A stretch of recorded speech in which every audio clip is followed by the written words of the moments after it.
Hello, നമുക്കൊരു പപ്പടബോൾ റെഡിയാക്കില്ല. അപ്പം നമുക്ക് എങ്ങനെയാണെന്ന് നോക്കാം. വീട്ടിലുള്ള സംഭവങ്ങൾ മാത്രം മതി, വളരെ സിമ്പിളാണ്.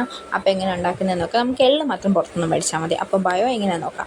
അപ്പോൾ ഇതാ നമ്മളൊരു ബൗൾ എടുത്തിട്ടുണ്ട്. ഇനി ആ ബൗളിലോട്ട് നമുക്ക് അരിപ്പൊടിയാണ് ഇട്ട് കൊടുക്കേണ്ടത്. ഇടിയപ്പപ്പൊടിയില്ലേ, നമ്മൾ അരിപ്പൊടി ഇട്ട് കൊടുത്തിട്ടുണ്ട്. പിന്നെ നമ്മൾ 1 സ്പൂൺ മുളക് പൊടി ഇട്ട് കൊടുത്തിട്ടുണ്ട്.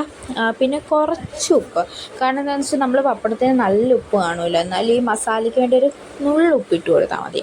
പിന്നെ നമുക്ക് കുറച്ച് എള്ള് ഇച്ചിരി കൂടുതൽ വേണം. പിന്നെ ഇതിനകത്തോട്ട് നമ്മൾ ചേർത്ത് കൊടുക്കുന്നത് കായപ്പൊടിയാണ്. കായപ്പൊടി മറക്കരുത്, കുറച്ച് കായപ്പൊടി മതി. പിന്നെ നമുക്ക് വെള്ളം ഒഴിച്ച് നന്നായിട്ട് നമുക്ക് മിക്സ് ചെയ്തെടുക്കണം.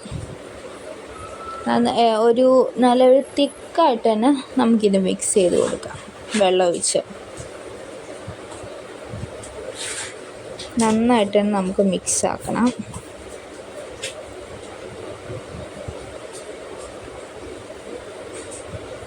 വെള്ളം കൂടിപ്പോയി കഴിഞ്ഞാൽ ശരിയാവത്തില്ല. കണ്ടില്ലേ, ഇതേപോലെ നമ്മൾ തിക്കാക്കി എടുത്തിട്ടുണ്ട്.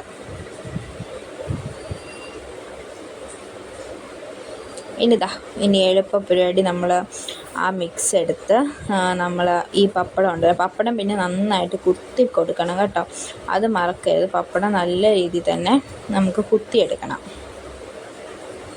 പിന്നെ എണ്ണ നല്ല തിളച്ച് വരുമ്പോഴത്തേക്കുണ്ടല്ലോ, നമ്മൾ നേരത്തെ മാവിൽ മുക്കി വെച്ച് നമ്മൾ പപ്പടം ഇല്ലേ, ആ പപ്പടം നമുക്ക് ഇതിനകത്തോട്ട് ഇട്ട് കൊടുക്കാം. പിന്നെ നമ്മൾ ഈ എണ്ണ നല്ല തിളച്ചോന്നറിയാൻ വേണ്ടി നമ്മളൊരു ചെറിയൊരു പീസോടെ ഇട്ട് കൊടുത്തിട്ടാണ് കേട്ടോ ഇടാൻ വേണ്ടി.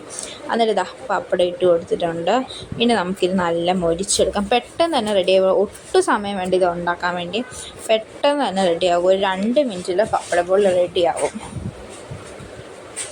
അടിപൊളിയല്ലേ കഴിക്കാൻ, ഉണ്ടാക്കാനും സിമ്പിളാണ്, കഴിക്കാനും സൂപ്പറാണ്. നല്ല മഴയൊക്കെ പെയ്യുമ്പോൾ കട്ടൻ ചായയൊക്കെ കൂടെ കഴിക്കാൻ അടിപൊളിയല്ലേ. അപ്പം എന്താണ്ട് നമ്മുടെ പപ്പടബോൾ ഇവിടെ റെഡിയായി വന്നിട്ടുണ്ട്. ഇനി നമുക്കിത് കോരി മാറ്റാം. കണ്ടില്ലേ, ഇതേപോലെ ഇപ്പോൾ നമ്മൾ കോരി മാറ്റിയിട്ടുണ്ട്. ഇനി നമുക്ക് എല്ലാം ഇതേപോലെ തന്നെ ഫ്രൈ ചെയ്തെടുക്കണം. എല്ലാം നമ്മൾ ഫ്രൈ ചെയ്ത് ആ ഒരു പാത്രത്തിലോട്ടാക്കിയിട്ടുണ്ട്. അപ്പോൾ ഇത് മസ്റ്റാണ്, എല്ലാവരും ട്രൈ ചെയ്ത് നോക്കണം. അപ്പോൾ ഓക്കെ, ബൈ. പിന്നെ നമ്മുടെ ചാനൽ ആരെങ്കിലും ആദ്യമായിട്ട് കാണുന്നുണ്ടെങ്കിൽ സബ്സ്ക്രൈബ് ചെയ്യാൻ മറക്കരുത്. അപ്പം ഓക്കെ, ഇത് കണ്ടില്ലേ, നല്ല കറുമുറാന്നിരിക്കുന്നുണ്ട്.